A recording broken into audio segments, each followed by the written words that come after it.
Great to be back. Thanks, Denise, for hosting me as always. And Denise just got back. Well, that's been a while now. That's been a while. Okay, but it seems like it's less than a while. But yeah, I'm going to play you a mix of things, mostly classical, but I play a lot of gospel too. And to start, October is a big birthday month. Does anyone have any birthdays this month? Oh, you do? Okay. That's good. You know, my birthday was yesterday. My mom's birthday. Oh, thank you. Happy birthday to you. Happy birthday to you. Happy birthday to you. Thank you very much. Oh, you want to? I didn't mean to stop you. No. You got some good voices. Well, it's also my mom's birthday, so there's a lot of birthdays. And what I like to do this silly thing where I play Happy Birthday in the style of different classical composers. So you tell. I'll just do a couple. You want to hear Happy Birthday in the style of Beethoven. Beethoven and Chopin. All right, was there another one? Chopin. Okay. And Bach. Oh, No. okay. So let's start with Chopin, and then we'll do Beethoven. Okay.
Beethoven was another one, right? So.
I could do Tchaikovsky. Okay, let's do. Is it okay not to do Bach?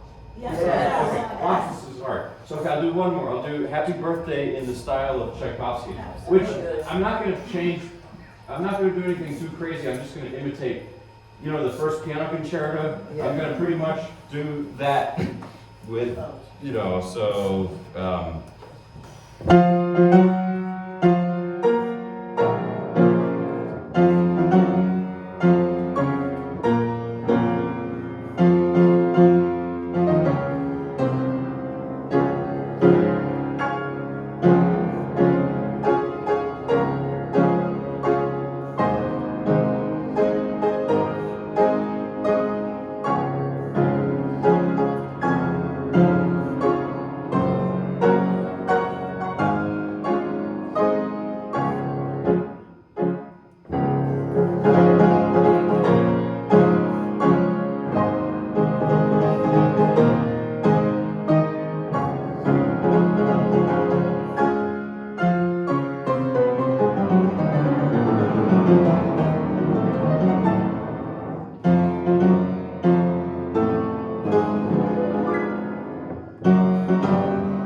Well, now I'm going to play the real program, and this is a Mendelssohn Lied or song, and it's supposed to be sung in German, but I don't sing in German, so I'm playing Liszt's arrangement for piano solo of it. It's called Auf Flügeln des Gesanges, on Wings of Song, and it's absolutely beautiful. It's Mendelssohn, he was a very good person. Not all of these classical composers were. And I mean, let me put it this way. He was a very kind and easygoing person. That's a better way to put it. Like, Beethoven was not easygoing, okay?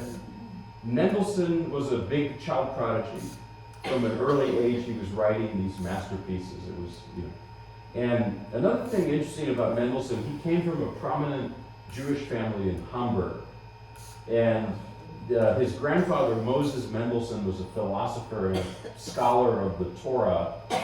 Mendelssohn faced quite a bit of anti-Semitism. He ended up converting, and it's kind of sad to think about that. Now, here's a story about him that shows you what his character was like, I think. Mendelssohn, in his time, in that time, people didn't perform from memory. Now, that's what most people do. So he memorized everything, but he didn't want to seem pretentious. So he would put sheet music in front of him for something, anything, but not necessarily what he was playing, so that people wouldn't think he was showing off. So listen to how Liszt turns this vocal piece into a solo piano piece. I don't even have to sing it, so, yeah.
Thank you. And the program, a lot of what I'm going to play is actually pretty heavy, what's coming up. So I'm going to break it, space it with some Southern gospel. And why do I play gospel in addition to classical? There's a few reasons. One is I just like it, but it's also my background. Maybe I told you this before. I have 2 immigrant parents. My mother is from Russia originally, and it's through her and her side of the family that I grew to love classical music from a young age. She listened to it a lot. My dad's also an immigrant from Southern Virginia. And that's where I got the gospel music from. And also I lived in Texas for a time. I studied with a Russian teacher in Texas. And it was very familiar to me, the clash between, and the similarities between Russian culture and, the South. Well, Texas is not really this, it's Texas. But here is a wonderful, this is an old gospel song, and I think Billy Graham George Beverly Shea would sing it a lot on the Billy Graham program. This is Just As I Am, and I'm going to play it with some improvisation too, so.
Thank you. Now for some of the heavier things I'm going to do.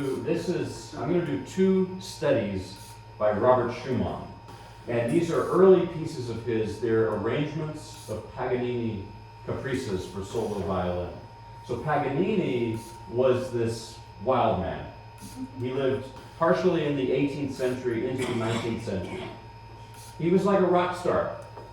And for that reason, people either loved him or hated him, and there was very little in between. But the Romantics, who were born a little later, like Mendelssohn, like Schumann, Liszt, they were born 1809, 1810, 1811, respectively.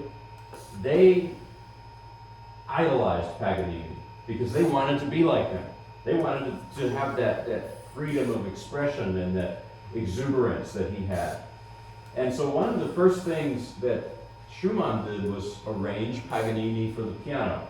Liszt later did the same thing, and many others. So it's a big theme for me right now is Paganini on the piano, and how many composers, reimagined. So what I'm going to do, I'm going to play these two, I think, together because they're both in G minor. They're trying to flow together. The first one is kind of creepy. It reminds me of, we had those wonderful Halloween decorations here. We removed it, but we'll put it back. And it just fits with the Halloween. When I play it, it creeps me out.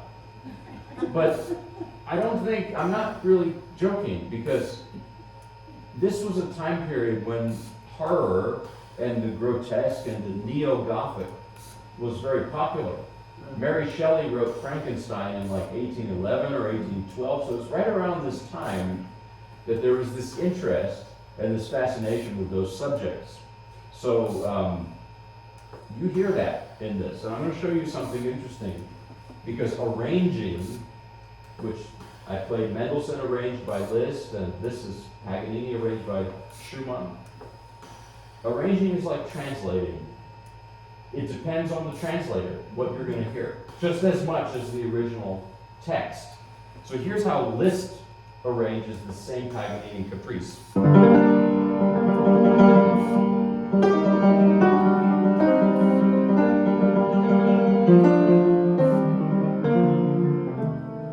Here's how Schumann does it.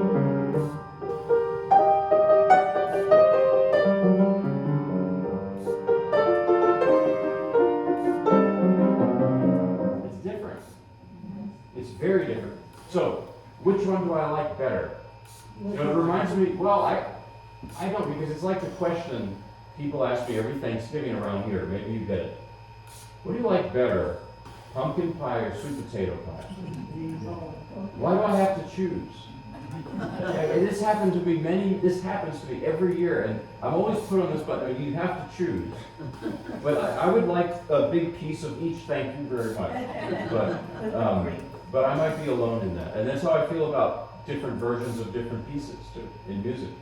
I'm going to sort of segue it into the next one. And the next one is very over the top. You're going to hear Paganini's rock star side, and also a side of Schumann, because the arranger Schumann suffered from bipolar disorder. And he invented these literary characters, because he wanted to be a novelist originally. He made up these literary characters for his manic side and his more depressive side. And it's fascinating. And the names are Florestan for the manic, and Eusebius for the more sad side of him. And the second piece is definitely, it's a Florestan.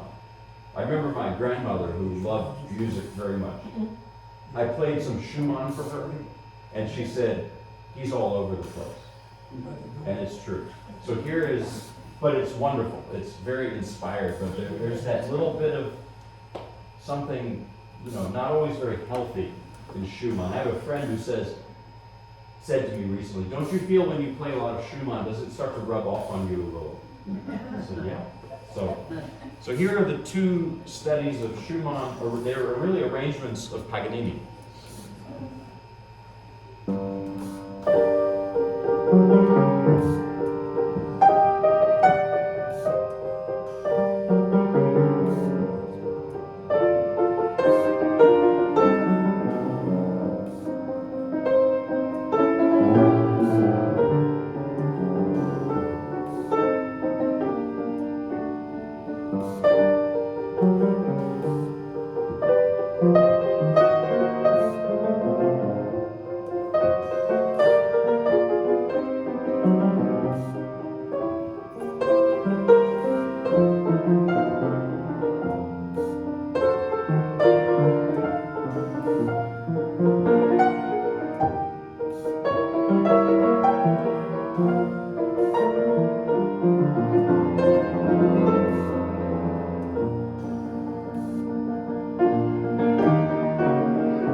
I told you it was heavy. Heavy, heavy, heavy, heavy. Now, I'm going to play another gospel because the next classical thing after this is even more heavy. So, this is a Willie Nelson song, Family Bible. It sounds like it's been around forever, although maybe some people would say Willie Nelson has been around forever too. But Willie Nelson's interesting because sometimes I say that I'm going to play Willie Nelson and people, giggle and stuff because he's, we know him for what he is now, and he's been for many years. But as a young man, he grew up in a very Methodist family in Abbott, Texas, small town. He actually ended up saving that church when they were going to close. He funded the church so they wouldn't close. And he was known as a songwriter in his early years. He wrote so many wonderful songs, but he wasn't taken seriously as a singer because you know how he sings. He has this very idiosyncratic, wonderful way of singing, but it didn't work in Nashville. He would sing like, say for example, Amazing Grace, he would do like, Amazing Grace, how sweet sound. I can't really do his voice. Something like that. And the people in Nashville at the time, in the 60s, they didn't get it. Now, he looked like Mr. Rogers as a young guy.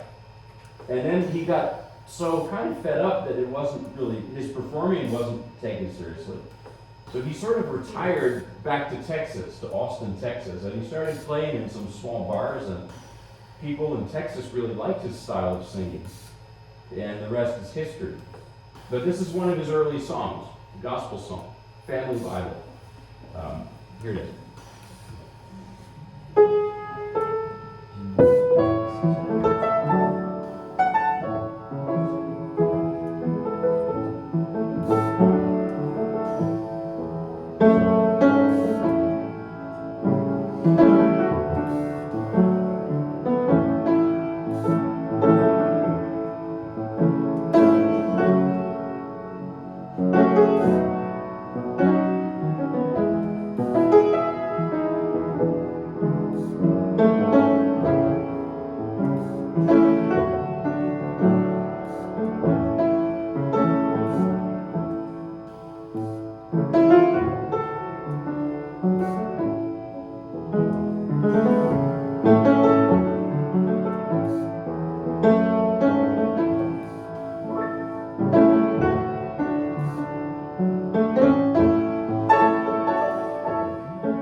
play, I feel like every time I turn, so now I'm going to play a slightly longer piece, about 12, 13 minutes. And this is book one of Brahms's Paganini Variations, based on this theme by Paganini. 24th Caprice by Paganini. So Brahms, was very closely connected with the Schumanns, both Robert and Clara Schumann. Clara herself was a musician, a great musician, because Brahms showed up to their doorstep looking for advice, musical guidance, and the Schumanns pretty much adopted him. And only about a year later, Robert Schumann, who you heard, his mental and physical health really took a turn for the worse. He tried to jump into the Rhine River in winter. It was icy, cold, and he was institutionalized and didn't live very long after that. It's very sad. And Brahms was helping the family out all the way during this time. Actually, Clara was pregnant with their 7th child at this time, so it's just overwhelming to think about.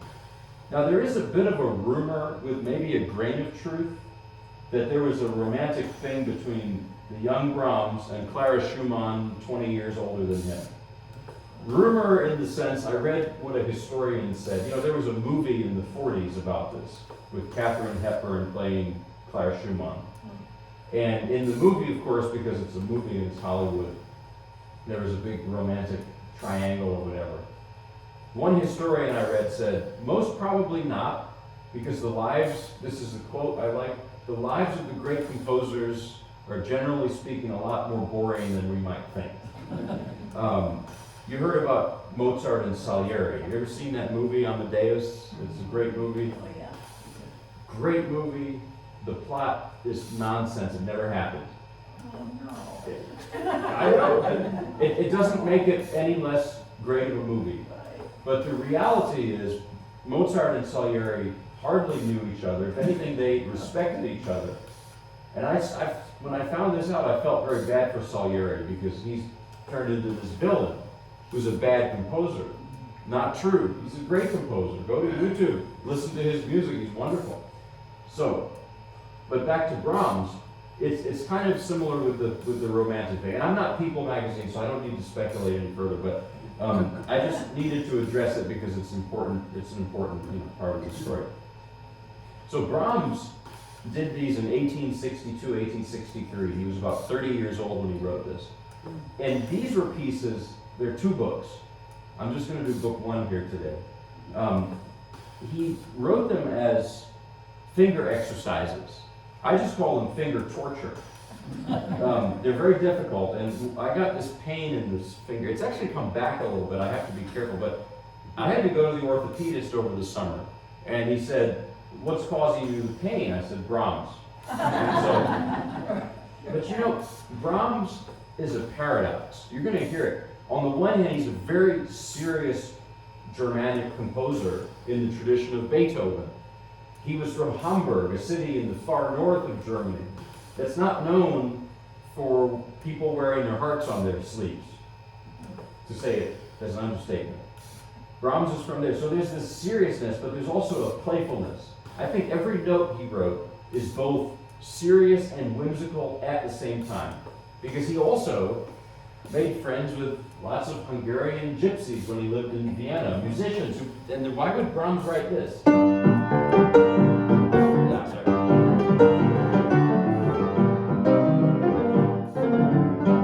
pretty fun. Hungarian, yeah. And Brahms also, he liked beer, he liked to eat. If you picture him in your mind, what do you imagine? Probably somebody who looks like Santa Claus, with the big beard down to here, and he liked to smoke cigars. But the funny thing about Brahms is, talking about paradox, someday try to find a photo of him when he was young. He couldn't grow a beard until he was in his 40s. He looked like a very angelic kid, probably around the time Clara met him.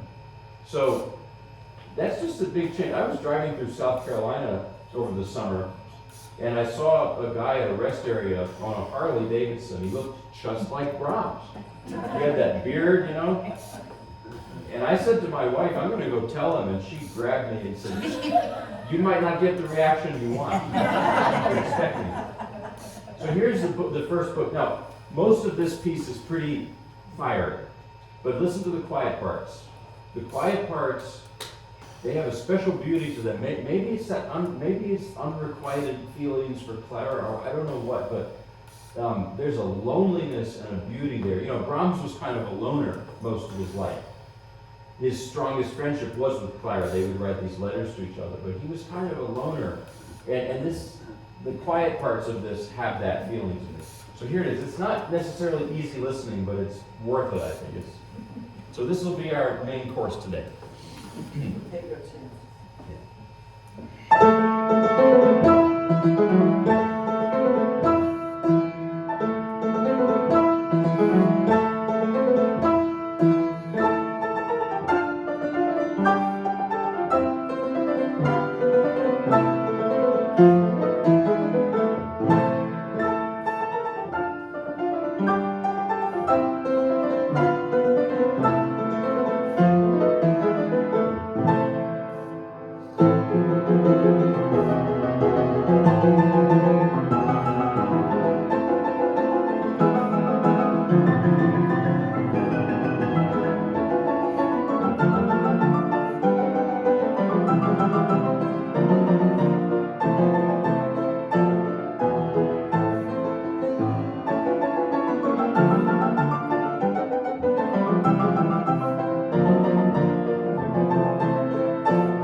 like Brahms.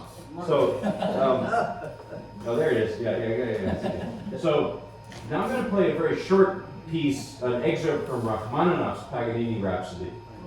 And it's very different. He actually takes the same theme of Paganini, but in the 18th variation, it's very famous, he actually takes the sheet music and turns it upside down. And then you get this. Right? You turn that upside down. Which everybody knows. And so he wrote this years after he left Russia in the 1930s. And Rachmaninoff was plagued by homesickness. Russian nostalgia is a famous thing. I mean, I hear about it from my mother every day. She doesn't want to go back, but it's just, she misses, it's, Russian literature is filled with this too. And I think Rachmaninoff in this piece, to me, it's a dream of returning home. That's what it is. And even if you were not from a place like Russia, where you had to leave and become an exile, we're all sort of exiles from the homes we grew up in, because home is a time, not a place. I visited the street where I grew up on in New Jersey over the summer. I don't advertise that. Nothing against New Jersey, but I was joking. But it wasn't home. You know, it's all different. And that's, so in a way, I thought about Rachmaninoff's experience. You know. So here is the 18th variation of Rachmaninoff's Paganini Rhapsody.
Different take on Paganini. So now I'm going to play a little more gospel. This is something Mahalia Jackson used to sing a lot. How I Got Over. It sounds like the blues, but Mahalia would say, no, we did it first in gospel, and she's probably right. So Mahalia Jackson sang this in 1963 at the March on Washington. And it's not only that she sang this, but she's responsible for the I Have a Dream speech. You know the story? That Martin Luther King had prepared a written speech for that day, and he was pretty much reading it. And it wasn't going so well. And Mahalia was sitting right behind him and stood up and shouted at him, "Tell them about the dream, Martin. And you don't say no to Mahalia Jackson." And the rest, he threw the speech away, and he did, that's the rest is right history. So Mahalia Jackson, to me, is one of the greatest, if not the greatest voice I've ever heard. And her musicianship is astounding. And she was an incredible person, too. I mean, she had this influence on not just music, but on the civil rights movement and everything. So this is what she's saying. I'm trying to emulate what she did. I can't quite do it because I don't sing, but,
So I want to play now a country gospel. This is like the stuff my dad likes.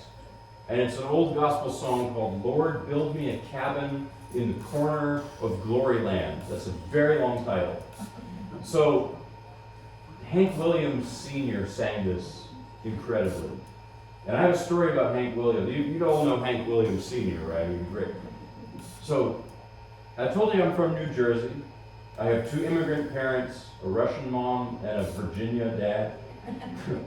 Sort of an immigrant, right? And I went to Texas to study with this Russian pianist, Vladimir Vyardo. Amazing. He won the band Clyburn in the 70s and stayed in Texas. And I have to say it was a bit of a culture shock for me. And this was my first month in Texas or so. I went to Walmart to get, oh yeah, please come in. So I went to Walmart in Texas to go shopping to get stuff for where I was living. And somebody was crossing the parking lot in front of me. I stopped my car, and I heard what sounded like an explosion. It was a tree surgeon's truck backing out into my passenger door. Just crushed it.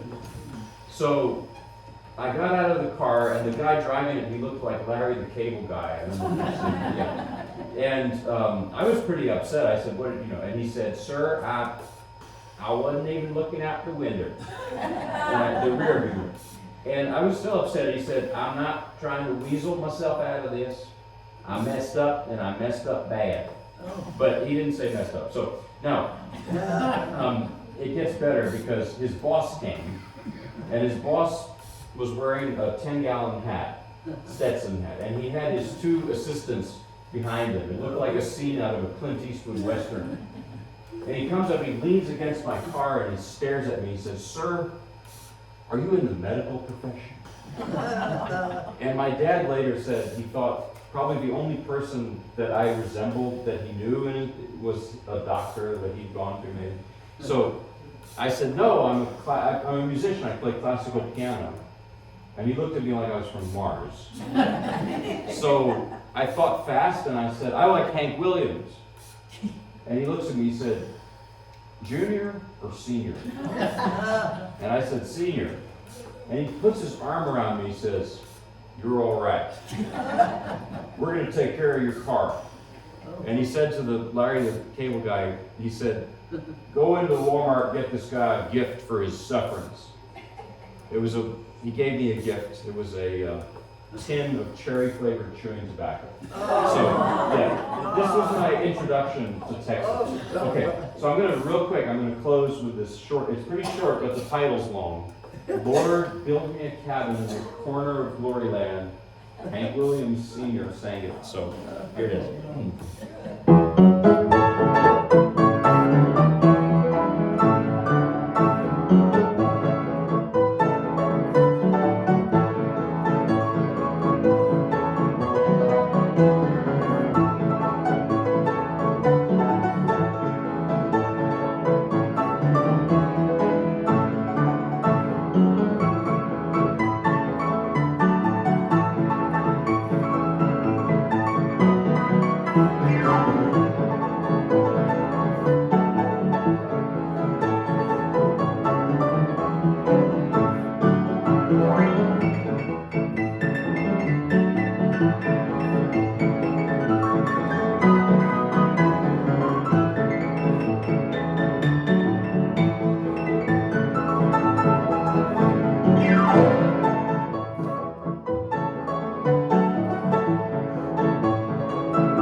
We'll call it a day here. Thank you for coming, everyone. Thank you. Have a great weekend.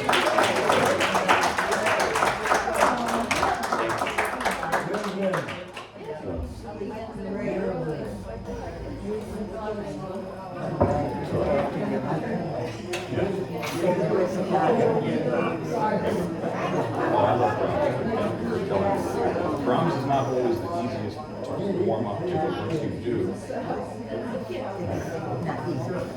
No. Oh, yeah. That's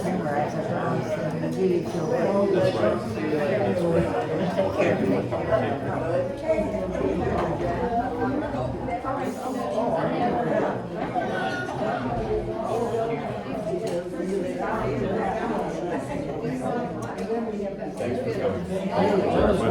Thank you. I appreciate it. you so much. I appreciate you. Thank you.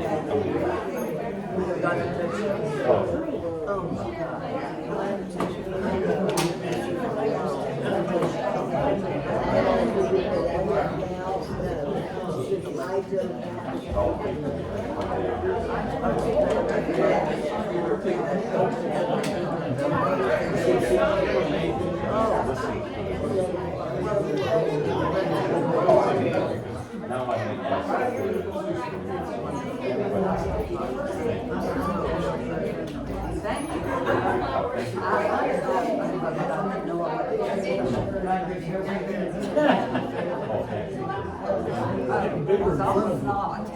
You were just outstanding. Come again. Oh, I'd love to. Oh, I'll be back. Yeah. I'll be back. Anytime, Oh, is that flag? This all the time, right? I hope. Yes, I will. Oh,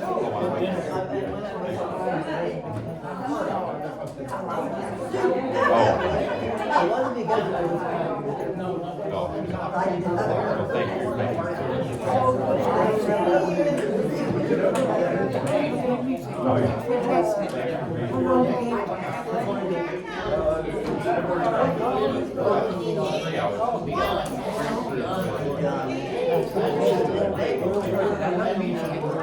Can't play anything, but I tried different music. Oh, you did? Yeah, but I can't play. I couldn't do it. Again and again and again and again. Oh, wow.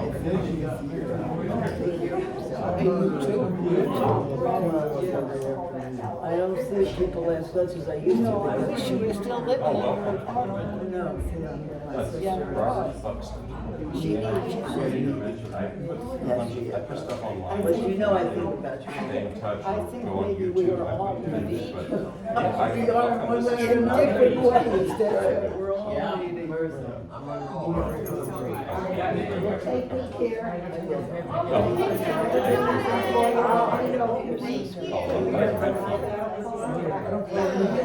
Oh, I know it. Good. Even with some of that heavy music. Yeah, me too. Thank you. Thank you. Oh, yeah.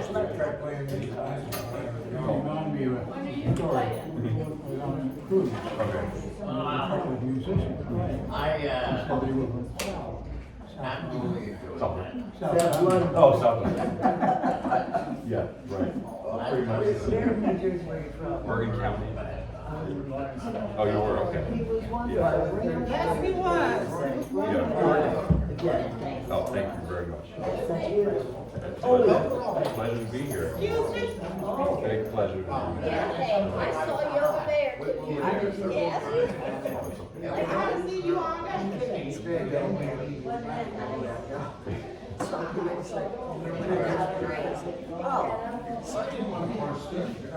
Don't worry about it. Don't worry about it. No, it's okay. Next time I'll move it. Yeah, I